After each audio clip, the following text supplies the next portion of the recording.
Good evening, everyone in Singapore, and hello to everyone else tuning in from all parts of the world. Thank you, and welcome to today's session where we will be talking about effective engineering collaboration in the age of remote working. My name is Wei Min from SGInnovate.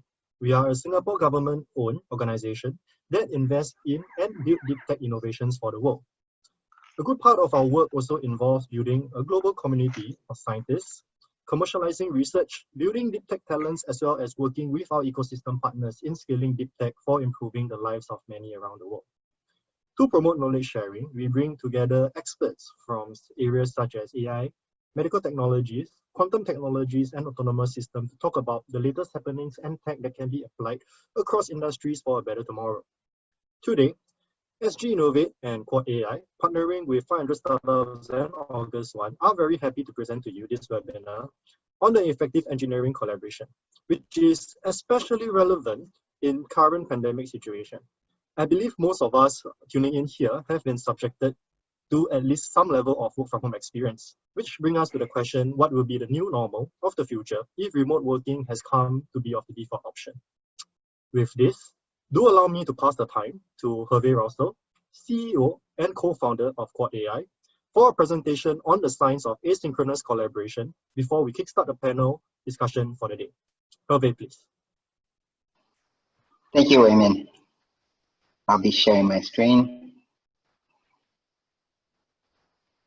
Can you see my screen? Yes. Cool. Thank you. So, Slack and Zoom have solved remote, right? We're all happily collaborating synchronously. There's three people, at least, that will disagree with this. Jason Fried, the co-founder of Basecamp, compares group chat to an all-day meeting with random people and no agenda. Sid Sibrandish, the co-founder of GitLab, who wrote the remote manifesto, recommends to not take people away from their work unless you have to. And specifically for developers, a Microsoft study found that disruption increases frustrations and tensions within developer teams. So for those three groups of people, I think it's just a better way to work. And it's about having control over your day. It's about avoiding interruptions and context switches in favor of deep work. It's about having the time to respond with quality and not being under pressure to respond quickly. And finally, it's about having a recorded answer and sharing knowledge instead of having information scattered. Now, in asynchronous, however, you have less communication, less ping pong. And for that, you need thoughtful written communication. But here's the problem. We developers are terrible at written communication. The #1 pet peeve for software developers is badly written documentation. This is from a large-scale survey from HackerRank with over 74% of people reporting this. So when our communication is prepared, it's bad. How much worse is it when it's not prepared? And you may say, well, it doesn't matter. My team still produces features and fixes bugs. But the thing is, bad communication increases cognitive load. That leads to poor performance and errors. And that leads to slow learning and poor code quality for developers. So if you take the perspective of somebody who, when you communicate something to someone, you're really setting up a learning path in their brain. And most of the communication that I've experienced with developers looks like this. And in this situation, you have really two negative forces that apply on that learning path in your brain. Extraneous cognitive load and germane cognitive load. Extraneous cognitive load is the way that new information is delivered, while germane cognitive load is how listeners integrate that new information with their current understanding of the world. I'm going to talk about 4 of the pitfalls that I see in developer communication: unclear problems, non-adaptive path, lack of context, and distractions. We've all had conversation when somebody talks and talks, and in your head you're going like, where is this going? You're holding the load of every information because you're not sure what is actually relevant. Instead, you want to really be shocking people in your first sentence.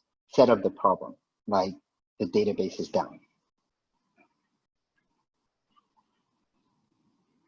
2 years ago, my team and I had a really nasty integration bug between the data team and the backend team.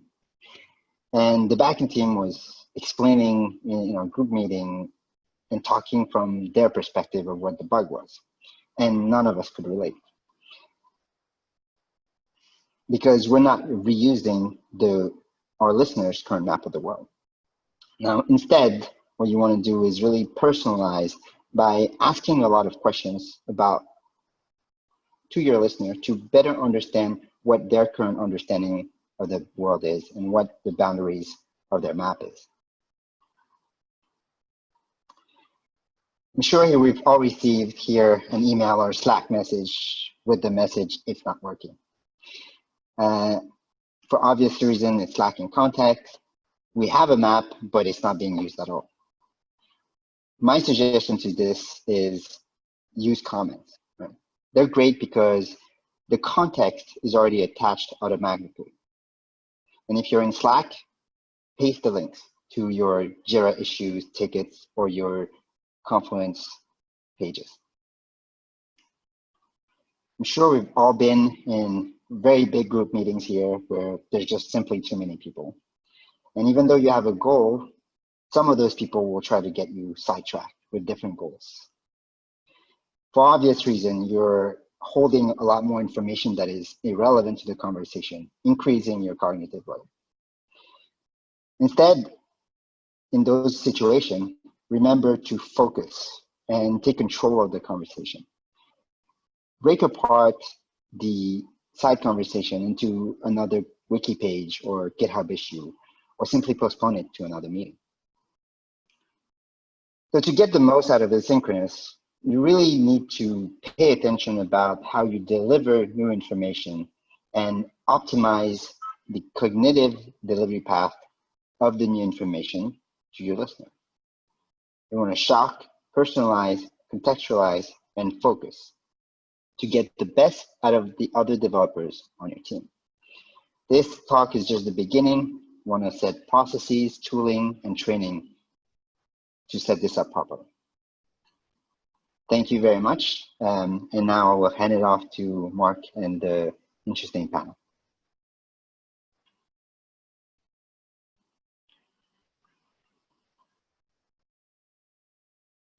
Thank you so much.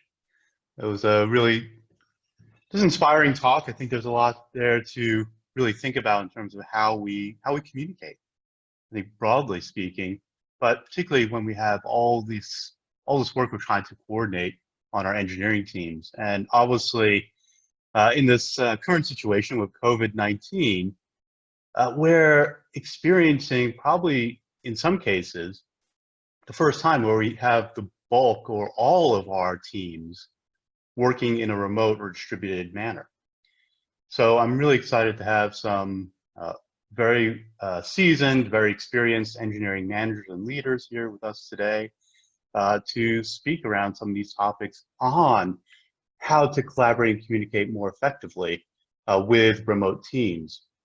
And so I can obviously do the introductions, but I want to actually let everyone else chime in to share his or her just brief experience on their engineering team, and maybe just to make it a bit more fun, share one interesting thing or tidbit that folks here watching us right now might not know about you, but might find surprising. And so maybe to kick it off, let's see, who wants to potentially go first here? Anyone want to raise their hand? I may actually ask Lawrence to go ahead and start. All I'm right. just picking names at this point. All right. So yeah, I'm Lawrence. I started off as an engineer, right, with experience across the entire stack. So all the way from infrastructure operations to building mobile apps, right? So I'm as full stack as you get. Couple of years ago, I turned into an engineering manager. I've been applying my experience as an engineer to engineering management as well. Right now, I'm in the compliance engineering team in PayPal. The team generally has around 70 people in my department. I have 11 folks in my team, and we kind of have to work with people across the world because PayPal is a global organization, right? And in my current team right now, I actually have 3 staff that's in Shanghai. So I've been doing remote even before the COVID thing struck. One interesting tidbit about me, so I think most people will find it surprising that I spend a lot of my time on social empowerment initiatives. Like recently, because of the circuit breaker issues, at-risk families lost their income. So I actually started this initiative called Project Stable Staples, where we raised over 150,000 SGD to help families in Singapore tide them over the circuit breaker. So that's my intro.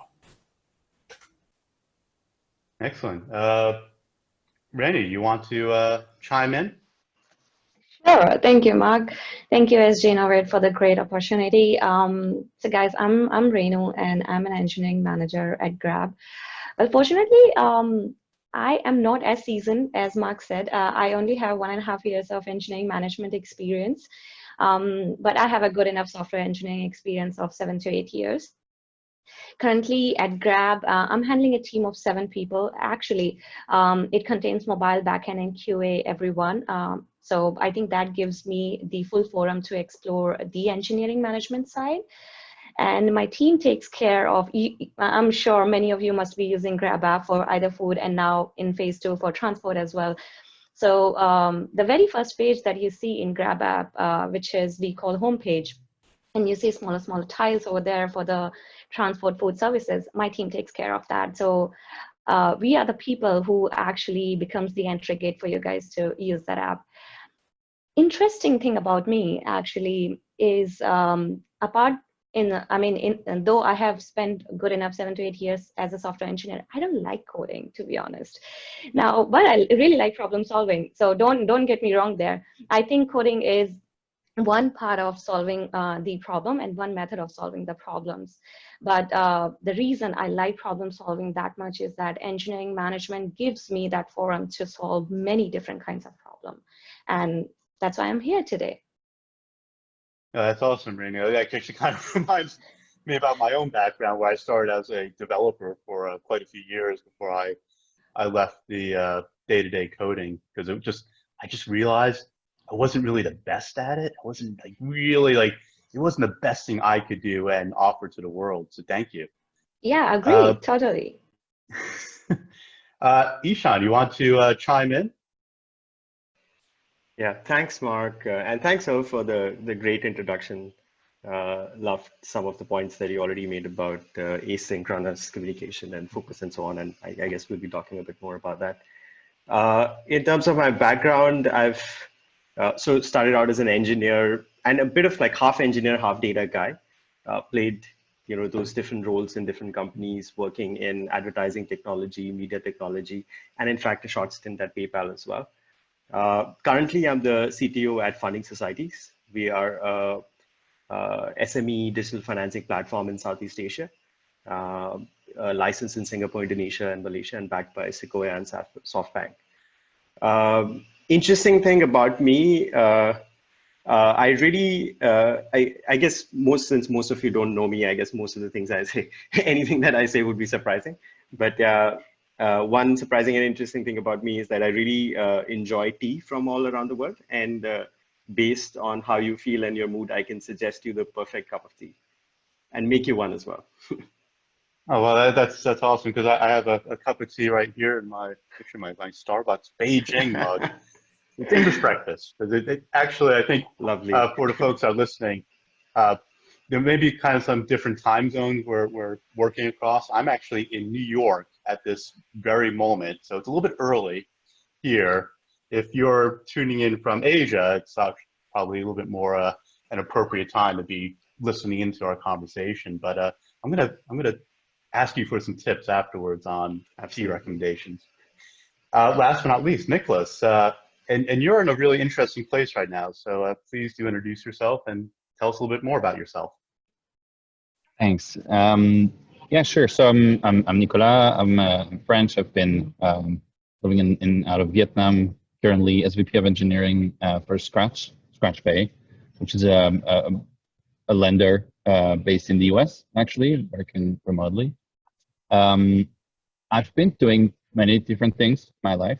I started off as an engineer, moved on to production management very randomly when I was really young, when I was like 24. I was actually managing a factory, so I stopped completely all things engineering for a little bit, and then I left, and then I opened my company. I had a startup, and then I went back to more engineering.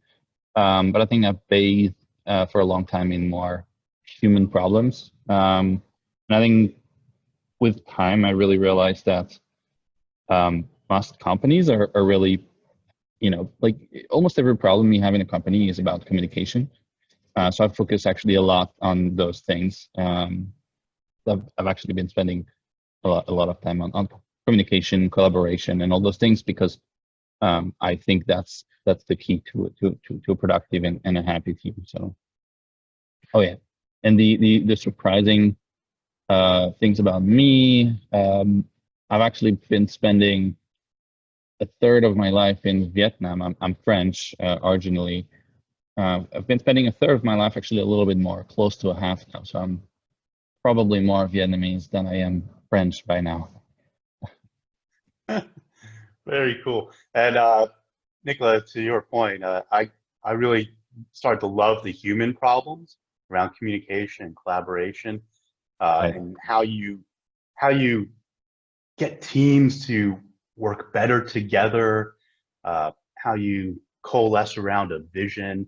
So really excited to be able to have all four of you today on the panel to discuss this. And just a logistical note for folks that are listening in.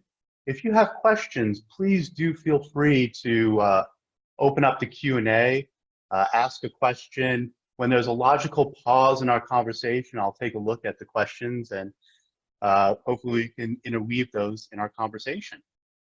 So with that, I'd like to just kick things off, and obviously recognizing the big elephant in the room, so to speak, COVID-19.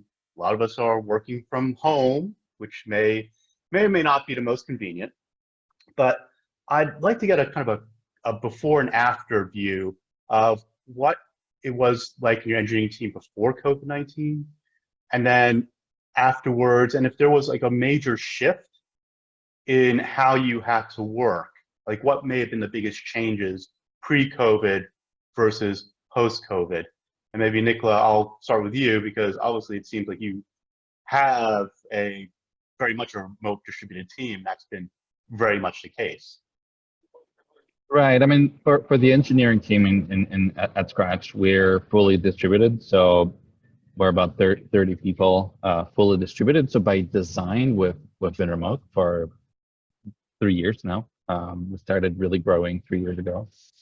And so it's been business as usual for us. The hard part was actually the part of the company that was not remote.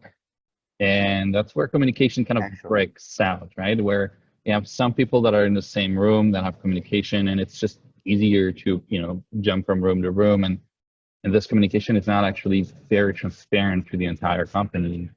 So one of the things I battled on very early was doing push transparency, but it was, and chat is one of our best tools for that. But it was difficult until it was okay, but I think COVID actually really helped because now the entire company is fully remote. So it has helped the rest of the company, which was mostly in the US, to buy in that it was actually working, right? And it actually shows that it's possible to work from home. Some people like it, some people don't like it as much. We're all a little different, right? Remote is not for everybody, but it has really helped us in getting a more easy communication, I think. Yeah, it's interesting how I think a lot of engineering teams have a bit more bit more experience, maybe being more remote or distributed.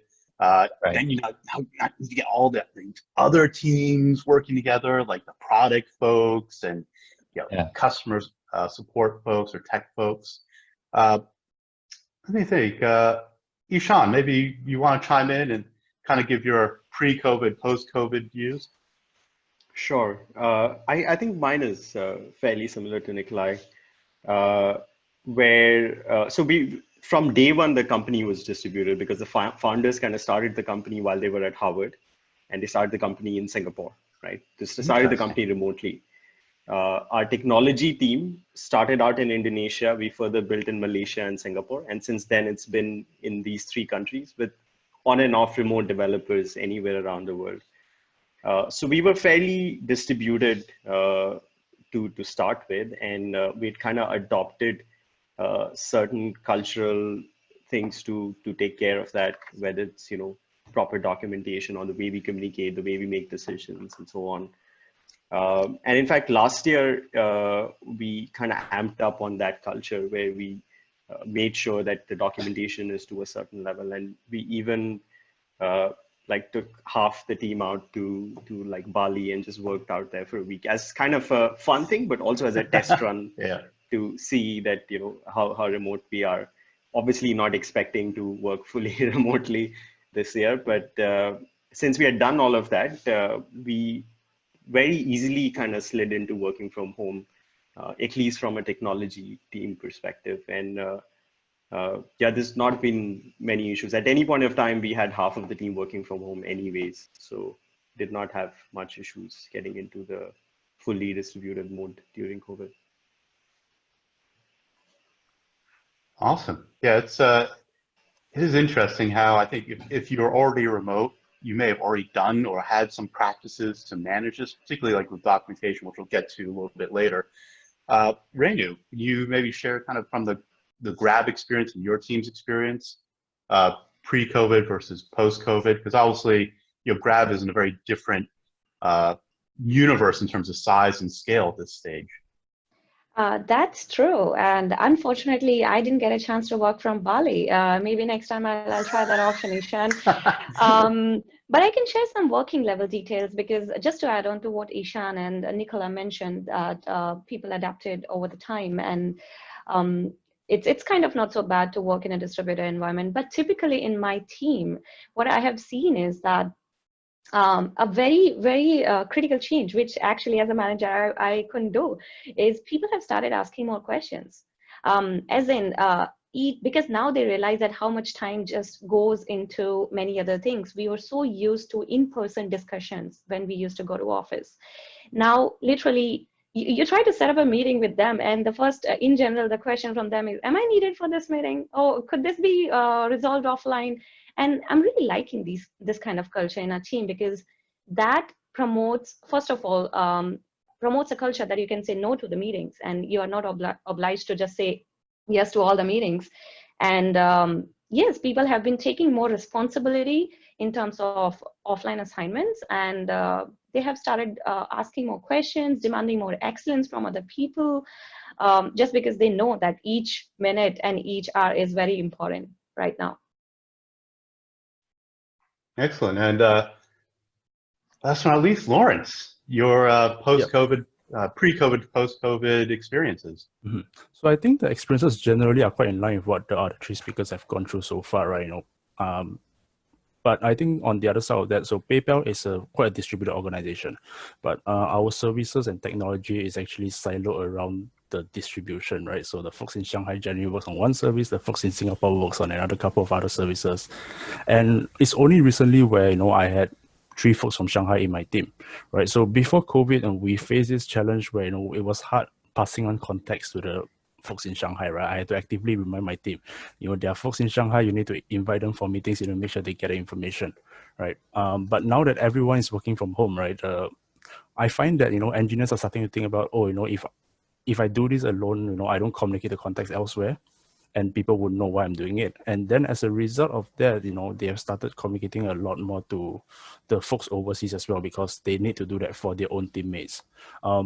But I think a huge part of this also in a large organization like PayPal's, we are able to go so far now because of all the social capital that we have built up before the crisis, right? Because there was a lot of social interactions before, people already built trust from that. And I think one of my biggest worries now is, as we start drawing down on this social capital, or, with new members of the team coming in, right? How do we actually help them on board into the team, or, how do we continue creating all these social connections within people? Because I think a lot of great ideas actually come by during water cooler sessions, when people just drop by and just talk random nonsense, right? It's not in officially sanctioned meetings where people come up with great ideas. So yeah, I think that's something I'm still trying to struggle with. If anyone has any ideas, feel free to let me know as well. Yeah, and I think we'll definitely talk a little bit about the real time, because we obviously in a great discussion with Harv kicking things off around asynchronous communication, which seems to be a lot more of the thing that's happening on our engineering teams. But to that point, I want to touch on this productivity question, right? Because if you look at a lot of the developer or engineering surveys, one in particular, the Stack Overflow developer survey, which I'm sure all of us have kind of consumed and read. But there's a really interesting stat. They said, I think it was 36% said that the biggest productivity killer was meetings. And we're having a lot of these things over Zoom or maybe Blue Jeans or whatever your video call du jour is. So I just like a really quick kind of lightning round question. Are you having more meetings or less meetings in post-COVID? And Lawrence, we'll just kick it off with you first. More or less meetings? A lot more. So how I partition that is sometimes I go for a run at 6 p.m. and then when they try to get me to a meeting, I'm like, I'm out running now, I can't join. Good strategy. I'm writing that down. We'll go back reverse order. Renu, more meetings, less meetings? When actually the lockdown began and when the pandemic began, there were a hell lot of meetings. Like literally, you won't realize that you wake up at 7 and it's 7 p.m. in the night and you feel like you haven't done anything, just the meetings. But to be honest, I've seen the trend changing. I mean, in last 2 or 3 months, things have changed a lot. I mean, we also have realized that, okay, how much meeting do we really need to do and what is necessary? So it's a trend. It started way more than what we used to have, but it has reduced. But I must say this, with being on Zoom and something, I think there is something that we got really comfortable with. Initially on Zoom, it was really hard for us to share the video on even with the teams. But now we all feel very comfortable in our cozy rooms, and we feel very okay with sharing the videos with the team. That's good. Yeah, that's also kind of like an interesting thing where you may not have been so used to the video. Yes. And now like video is like everything. And sometimes it can be exhausting because obviously we're all in the Zoom and I'm looking at you, Renu, and I see myself in this little corner. And now you're not only focused on listening to the person speaking, right, you're viewing, but also yourself. It's a little bit kind of weird. It's like it would be like having a mirror in your meeting looking at you while I'm also talking to someone else. True that. Nicholas, and now Ishan we're going reverse order. So Ishan, maybe chime in with your more meetings, less meetings. So I think our experience has been slightly different, where we were, I would say, pretty good with meetings. So like we were having very few meetings, especially for engineers pre-COVID, and we actually had to amp up on the meetings a little bit.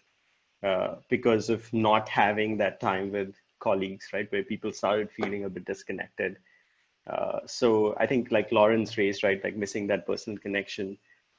So like I had to schedule some like just weekly meetings where we know that we don't have much of an agenda, but we just do it to kind of start off the week, right? Like just talk about like what we've done in the past week, just appreciate colleagues and stuff like that.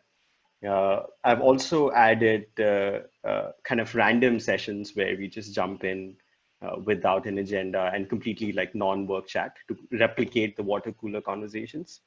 I would say that it's definitely not the same. And when we started out, it was a bit awkward as well. But we've kind of figured out how to be comfortable with it, play games and, stuff like that. And the third point there is, which again, Lawrence mentioned, and something that I'm struggling with as well is, which is perhaps I think the only thing that I haven't figured out in this whole sort of remote working space is new joiners. Because while COVID has been that equalizing experience where everyone works from home, so you don't have the HQ and remote kind of experience, but you do have like people who joined pre-COVID who worked with the team already and have built that relationship that they can leverage on, versus people who joined in the past 3 months who are starting fresh but have never met their colleagues. So that's a bridge that I haven't figured out how to kind of bridge that gap. Would love to hear views on it as well.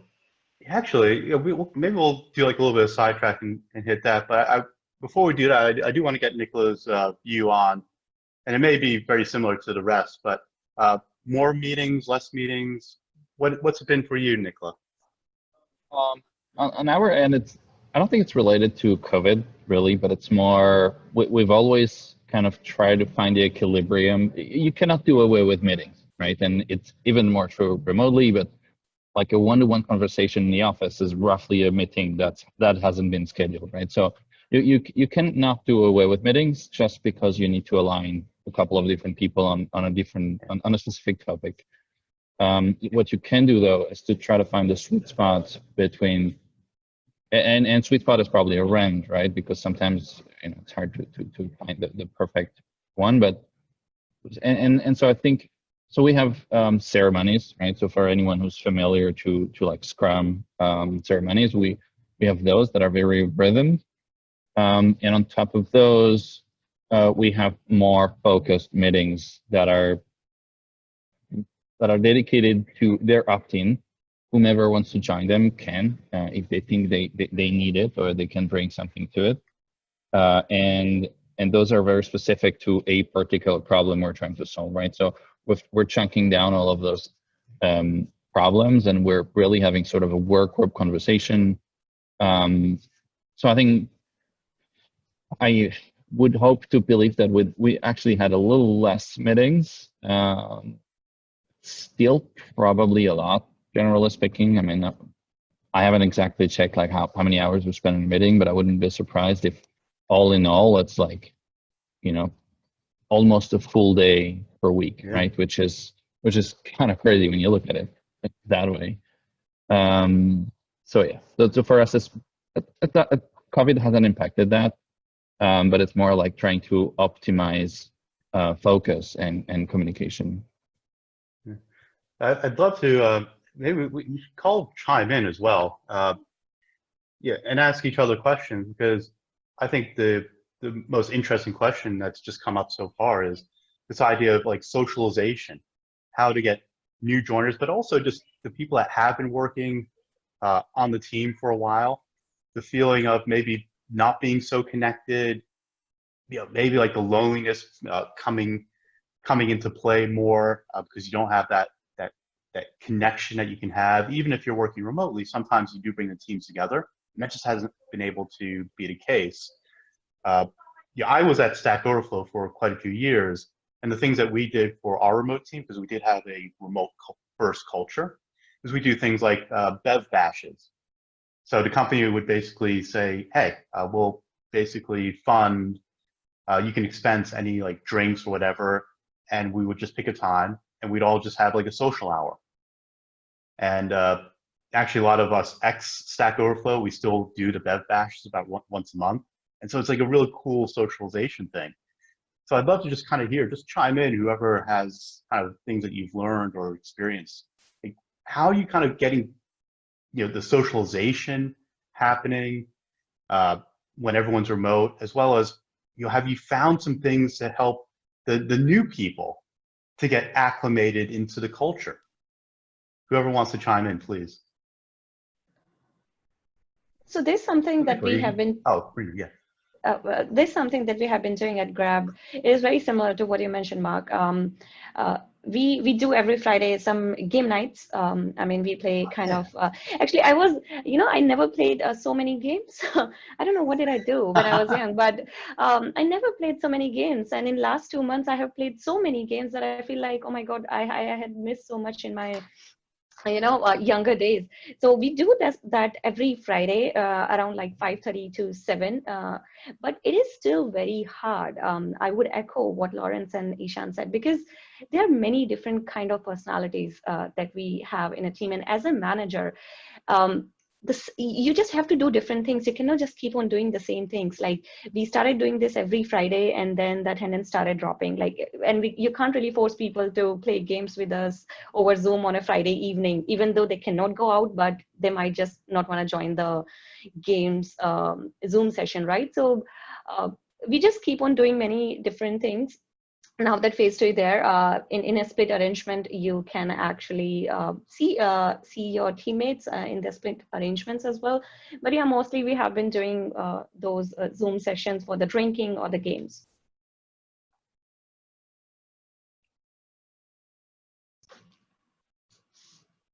Anyone else, any kind of thoughts or things that you've tried to get new joiners to participate and feel welcome?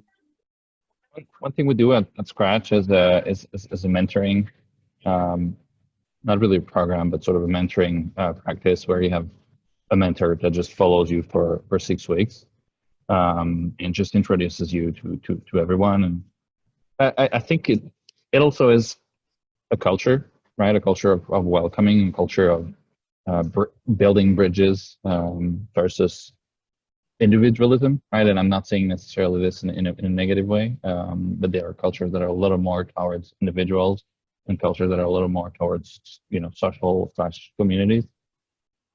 Ours is a little more on the community side. And so anytime someone joins, you will have the Scrum Master who will, schedule a 1-hour session, and then the team on which the team that the person will join will have a video call to introduce, and the mentor will introduce all sort of different things that there are to know, and pretty quickly that person will be chaperoned into actually doing interesting stuff really quickly. I mean, we had one person publishing code changes on the first day, literally. So there was and so I'm not saying that this is necessarily a good thing. It isn't always a good thing, but sometimes it can happen, right? And I think this has been working pretty well for us. I think to Ishan's question earlier. So on my side, right, so one thing that has sort of worked for the more extroverted folks is that we actually have this bot in Slack called Random Coffee Bot, right, where you randomly match you up with someone else either on site or across the world for a random half-an-hour coffee session, right? The challenge here now is to get the more introvert guys to sign up for this, because you can't really force them to go for stuff like that. Another thing that we did that was actually that kind of worked well was to schedule a half-an-hour time slots within the day itself, within the workday, so they can't skip it now, right? Because it's within the workday. And then play games like those from Jackbox.tv. I find those are very good for collaborative gaming. Yeah. Yeah, collaborative gaming is cool. But I like the bot. We didn't have a bot, but we called it Stack Roulette. And so it was just some randomizer program that someone at Stack built, and it basically paired 3 people together, and one of you would be a leader, and you'd have to schedule a video call.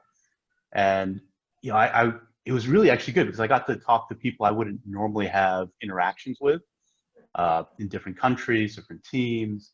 So that worked out really well. Kind of like in your case, a different type of bot that we put together to enable that. Ishan, did you have any thoughts? Yeah, actually, we have something very similar as well. And to Lawrence's point, I think like if you want to include more sort of introverted folks, you can increase the group size a little bit more. So we do like 5 people, wherein conversations become easier, and it's not just one-to-one where if it's not an interesting conversation, it doesn't go anywhere. at least someone is there to cover, but it's still randomly matched. We're not like sort of planning based on people's personality. But 5 is a good enough group where you'll have a good mix of personalities. I think, yeah, so I mean, the remote, the new joiner thing was my question, so I don't have a very good answer to it yet, but I do appreciate the different point of views.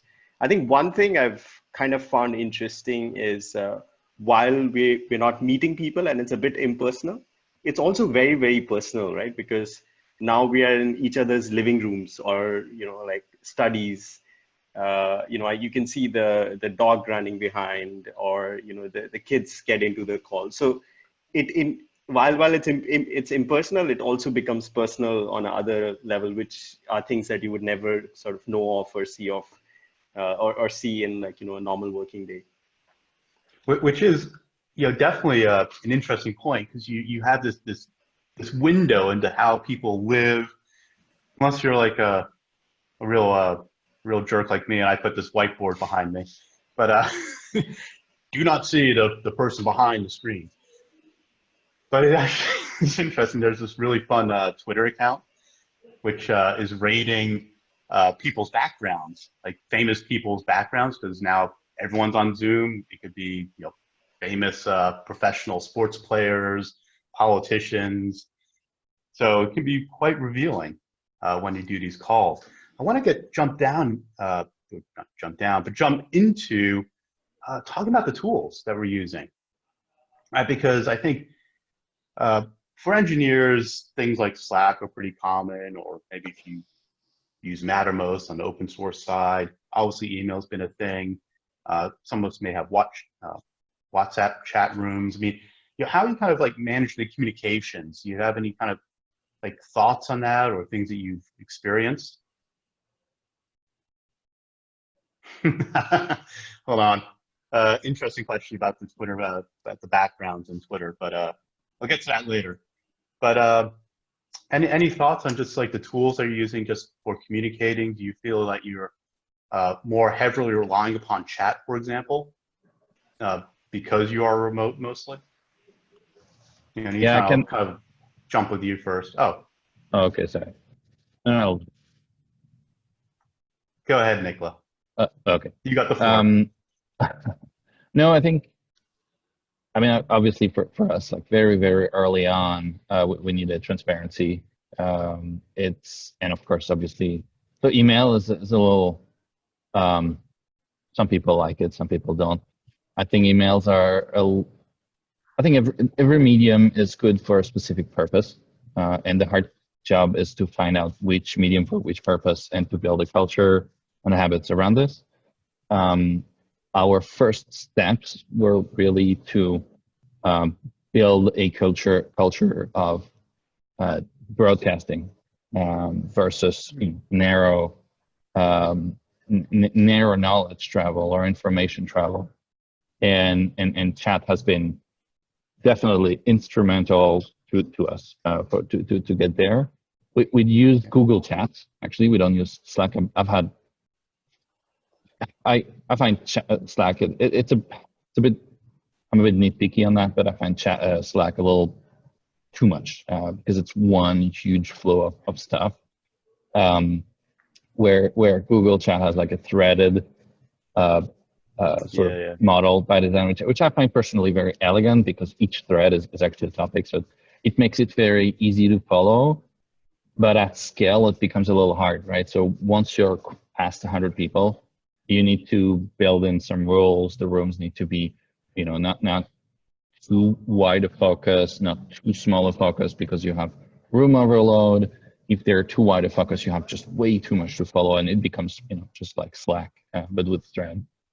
So it's not without challenges, but broadcasting to me should be the default. And I think culturally speaking, so in Slack, one thing that is great that I wish I had on Google Chat is this ratio, public versus private chat. I'm always a little concerned about, when the balance is too much on the private chat side, because it may, I don't think it always does, but it may translate a culture where psychological safety is probably not as high as it should. I had a friend who had his own startup, and the ratio like public private was like 75 public and 25% private. So like really a culture of sharing and transparency and broadcasting. And he got acquired by a huge private equity company, and the month after that it swapped from basically 75% public to like 30% public and then 70% private, because the psychological safety was just not as high. So tools they help promote a specific culture, specific culture design. But ultimately, I think culture is really the right thing to tackle. Right, you may have the best tools and not the best culture, and you will have poor results. You may have the worst tools and a great culture, and you will have great results. Yeah, the tools only get you so far. If the culture is not one of sharing, it's going to be really, really difficult. I think that's actually what I like about what you shared, Ishan, about the effort to get everyone to get together and collaborate around documentation. Yeah, so Ishan, like, kind of, what are your thoughts around this idea of messaging and that kind of culture of communication? How do you kind of foster more sharing? Yeah, I think I would 100% agree with Nicola on that. Slack is a simple messaging tool if you think about it, right? It enables you to share a lot of stuff, and there's some features built into it. But at the end of the day, it's direct messaging or like group messaging, right? How Slack evolves in different organizations shows the culture of the organization, right? When I get a message on Slack, we use Slack heavily, and like when Nicola was talking about it, everyone is smiling. So everyone is overloaded with Slack. It's a common fact. A very simple thing, right? So when you get a message on Slack, you don't really know if it's urgent, if it's not urgent. You have to reply within an hour, within a day, within a week. So that context is lost. It's just a message that is sent without any of this extra metadata with it, right? So what we try and do is, so two things, right? I think two ways to kind of approach it. One is how the leaders of the company approach communication gets reflected in the organization. So if I don't set clear boundaries for myself, if I'm messaging everyone on weekends and at late nights and, expecting replies, just naturally the organization will start behaving that way. It just becomes the culture and the expectation. So that's something that has to come from the top, I believe. The second thing is it doesn't harm putting some guidelines and some metadata around these chats, right? So like when we message other people, we try and be a little bit more conscious and give more context, put more effort in the message, maybe qualify it by saying urgent or not urgent. In fact, I'm experimenting with some of those metadata things as well, which gives the reader enough information to kind of add that extra layer of context to that Slack chat so that they can efficiently manage these conversations. But I think one thing is for sure, it adds to anxiety for everyone. So I don't know, honestly, if it's better than email. I think email's got its own problems, but whenever you see those, that number and those messages pop up, it gives a little bit of anxiety to anyone, I would say. I think the other part to communication tooling is around, so we use Google Meets for all our meetings. It's an interesting tool. I think very similar to Zoom, quality wise, a little bit probably not as good if you are doing Singapore and Indonesia. But one of the things that actually was a side project that one of our engineers did, we were having a big meeting with like 50 people in it. And he just felt like people were not able to react to what was going on, right? So either you switch on your mic and you kind of react. Even in this webinar, there's like, a few of us talking, but we can't really see the audience's reaction, right? And that's not true when you're in a real meeting. So what he did was over the weekend, he built out this Chrome extension. It's called Rexmoji. And what it allows you to do is you can click on, as long as both parties have installed or all of the team have installed the application, you can click on these emoticons and it kind of slides through the screen and with the name of the person, right? So that's something that became like a go-to thing in the company. So for every meeting, even for smaller meetings, we've started using that, where suddenly audience reaction is also something that you can have. So I guess a little bit of it is culture. A little bit of it is making that extra effort and figuring out how to enhance the tool that you're already using rather than just finding the best tool, whether it's through some sort of cultural changes like adding metadata or like going out and building something. Cool. I want to take a bit of a shift. There's actually quite a few questions that have been coming through, so I want to leave at least enough room for our time here to address some of those. But for Renu and Lawrence, can you maybe give some perspectives on how you're doing documentation quickly? Like what is kind of like the tools or sources or processes that you use to document stuff? Okay, so I think previously a lot of it was on Confluence, right? And Confluence search is amazingly bad, right? So no matter what you try searching, it'll never come up. Historically bad. Yeah. So what we have tried to do, and this coming from my background as an engineer, right, is that we start putting a lot of this documentation as markdown files on GitHub, right, or even as scripts, documentation as code, right. So a story I'd like to share here as well is when I first rejoined PayPal, right, there was this lengthy guide where this is how you set up an environment. Step 1, do this. Step 2, do this. Step 3, do this, right. And when things don't work, there was often this lengthy debugging attempt with various members of the team, right, to figure out, oh, what did I miss, what went wrong. So when one of the new joiners onboarded recently, in fact, I think 3-4 months ago, I made it his first task to actually convert that documentation into a script, right? So now this is documentation that everyone uses to run the service. And when it breaks, they update the documentation as well, right? So I think moving documentation is something that people use often, and it operating as code actually does help a lot. And you don't need new tools for this. You just need Git. Yep. Yeah, I think that's actually brilliant. I'm actually talking about using Git for managing a lot of the documentation writing aspects of a project I'm on right now. Randy, what about yourself? I laughed when you guys said that it's the search in Confluence is historically bad, and we are using that as our primary documentation as of today. We use Google Docs as well. I mean, I'm sure many of us use that for personal use and for that as well.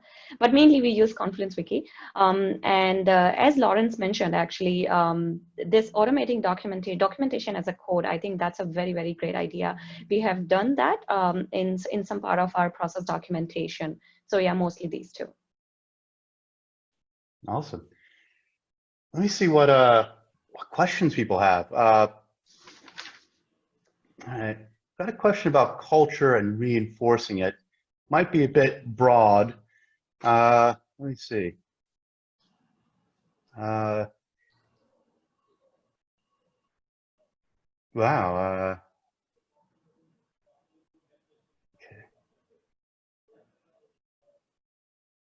How about hiring? How's that been challenging? So like we kind of talked a little bit about the onboarding, but really kind of the hiring and onboarding has been, I'll say everything's remote. So what are some of the things that you've been doing?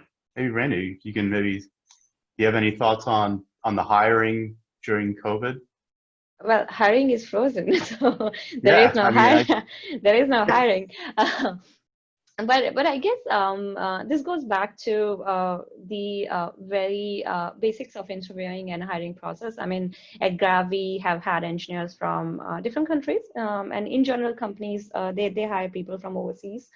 So I personally think that nothing per se has changed in that, and we haven't really been focusing much on hiring anyways. Yeah. I don't think hiring is a big thing at this point. I think what happened for a lot of people is you hired before COVID really started to hit in full force.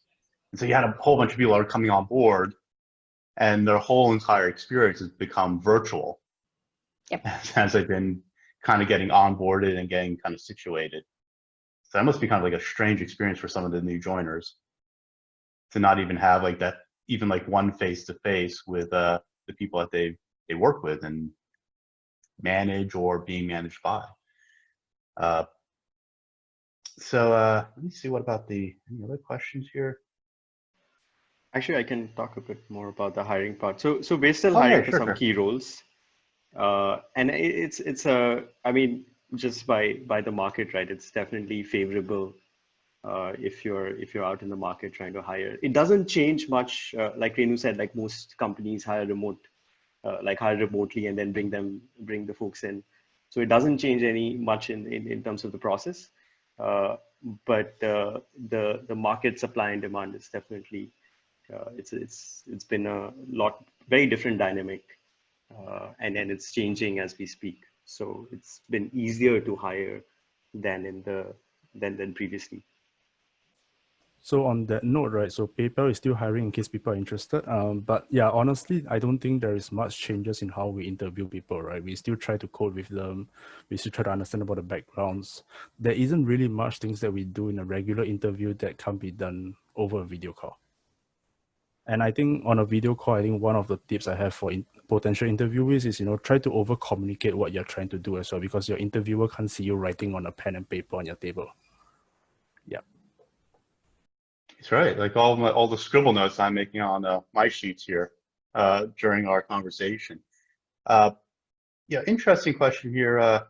In terms of the interactions between engineering teams and non-engineering teams, I think just from us here in this conversation, I think remote's not a big change, if we're being quite frank, especially in Southeast Asia, where a lot of remote work is happening anyway, or work in a distributed manner.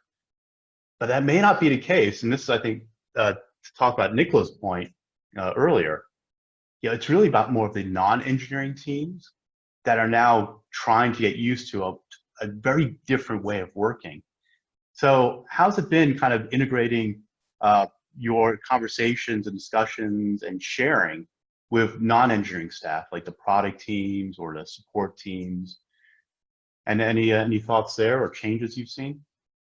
So I'll go first. So I actually force my team leads to have random one-on-one sessions with the product managers that they're working with, right? With the program managers that they're working with, right?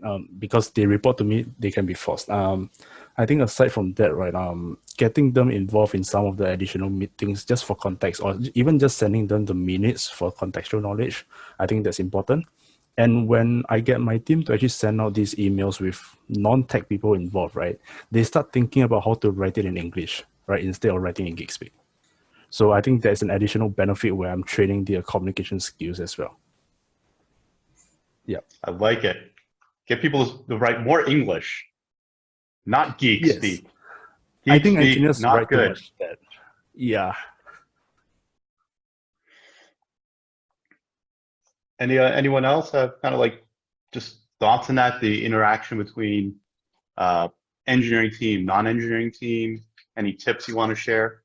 Yeah, I can talk a little bit about this, and I was sharing this on the Q&A as well. I mean, one of the things, no worries, and one of the things that and I mentioned that earlier, which was that part of the hard part of the work is to build bridges with every function within the company, right? Because the products you're building, you're not building tech to build tech. You're building a product, right? And you're building a product to solve a problem, and the people who know what problem you're trying to solve and how to solve it are usually not the engineering people. We typically kind of centralize those into product people, but it's also important to engage stakeholders, right? So it's one of the things that we try to build as much as possible, and it's a little difficult, but over time it takes, is to basically involve all the functions. So we have work groups that are initiative-driven, mission-driven, usually have a mission statement and trying to address a specific problem. All of the needed functions are within the work group, so everybody can raise their voice and say what they have to say. There's a chat room dedicated to this work group. Anyone else can come and just see what happens there if they want to, but it's really focused on the core work group. And so meetings are also opt-in. Not everybody needs or wants to attend every meeting, and sometimes time zone is a bit of actually often time zone is a bit of a challenge too. But yeah, so when you have work groups, people see what's happening, get updated, get a sense that they actually know what's going on, and it makes them more engaged. It makes them it really reduces the distance between people by a lot, right? Because when things are happening and you don't know they're happening, you just know that tech is working on it. It's good to know it, but you don't actually have roughly any sense of what that means, right? Except that it's in progress and then it's done or ready for testing, right? And so we're really trying to build this cycle of engaging people, and over time it changes habits and helps people to be more participative, and I'm really talk about every functions outside of engineering here. So that works well for us.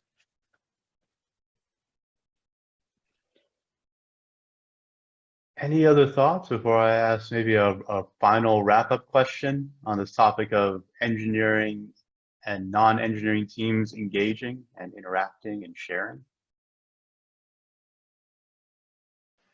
I think the same thing as Lawrence. Same thing as Lawrence, like basically over communicate a little bit. And like one thing I do is I've set up office hours for myself. So I block out like 4 hours where people can like specifically non-tech folks can just put half an hour slots on my calendar, and we can just have chats because especially technology, it's very important for technology leadership to kind of build those relationships and for them to not feel like they're working in their own silos. So since in-person is not happening, the beer sessions are not happening, try to sort of allocate time in different ways. And overall, over communication is required, like meeting notes, documentation, and so on. Yeah, I definitely concur on the over communication part. And one of the things from the Stack Overflow perspective is we had our own internal chat and our own Q&A, and everyone was encouraged to participate, and it was very open, right? So everyone could put in questions. Anyone from any of the different teams could contribute answers or comments, and so it actually worked out as a really good quasi virtual water cooler, so to speak, when people had questions. And what was good is we tried to apply the same Stack Overflow rules in a sense on our own internal Q&A, so that we wanted to make sure that the content was canonical. You can make sure it's dependable and reliable. It's an actual answer, not someone's opinion. I think lunch sucks today. That would be a terrible comment or question. So just having a place where you can depend upon valuable information, make it open, definitely help from a Stack Overflow perspective.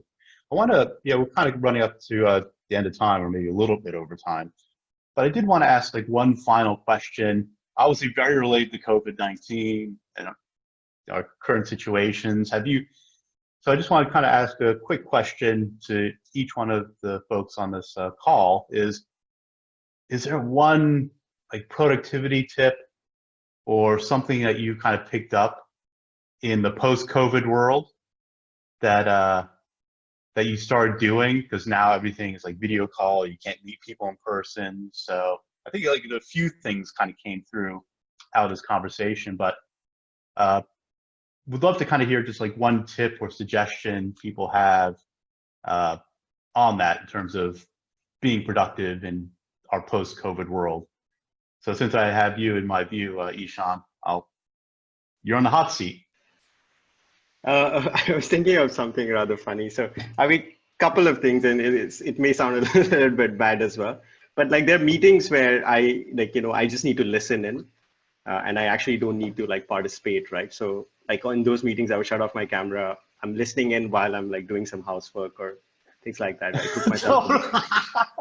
Right? And I'm sure everyone does it here and there, and most people won't admit it. But I think it is helpful. I think that level of multitasking I'm comfortable with, because I'm used to like podcasting and doing work. So yeah, that's a quick productivity tip, which you should not share with your colleagues that you're doing that. Yeah. For all of us, just like the small group here on the call, yeah, turn off your Zoom camera every so often. Just you take a break. Everyone else, don't do that. Anyone else have like a productivity hack or tip or suggestion you want to offer up to the group here? Well, I echo Ishan, actually. I take a lot of meetings from my kitchen, to be honest, where, now, thanks to the virtual background, actually, you can even switch on your video and you can just do the work because they don't know what's in the background, right?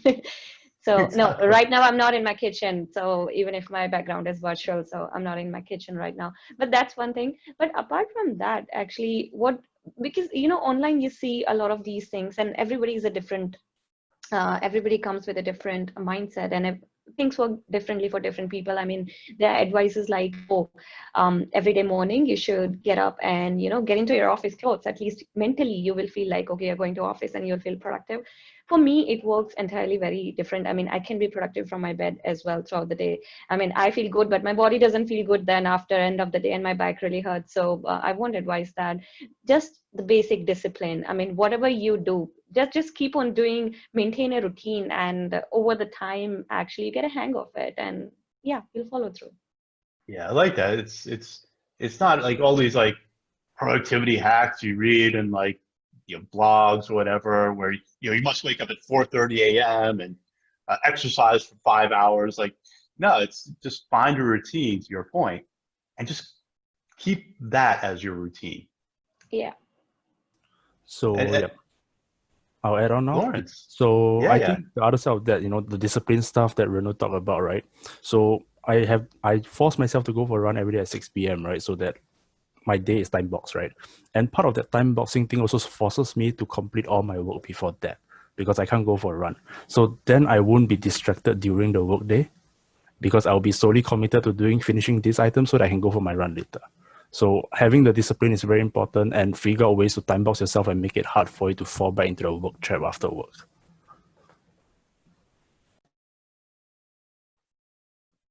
At least you, Nicola, any tidbits or Yeah, I think parting words? I think mine is pretty close to Lawrence. I think what has really helped me is I used to work way too much, and I used to consider my time as expendable, just because I thought I could solve things I thought I should, and I stopped doing this. I try to only work that many hours in a month, and it turns out it has really helped me reorganize how I work, and work with my team to empower them to do things that I would do before just because I could, just because I was there and I just knew how to do it. So like, yeah, my personal thing, the thing that helped me the most is stop considering my time as being expendable. Yeah, and